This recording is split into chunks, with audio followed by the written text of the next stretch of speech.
Kadalasan, gusto nating manalo sa argumento. Gusto nating tayo ang manalo sa diskusyon at pagtatalo.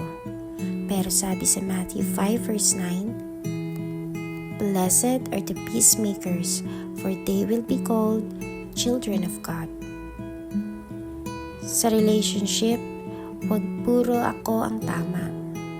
Piliin mong ayusin kaysa patagalin ang tampuhan. Sa pamilya, be the one na magpapakalma sa lahat.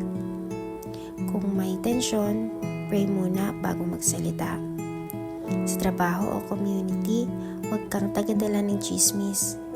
Maging tagadala ka ng peace. Ang pagiging peacemaker ay hindi lang basta hindi pakikipag-away. Ito ay pagiging instrumento ng Diyos para magdala ng kapayapaan kahit sa gitna ng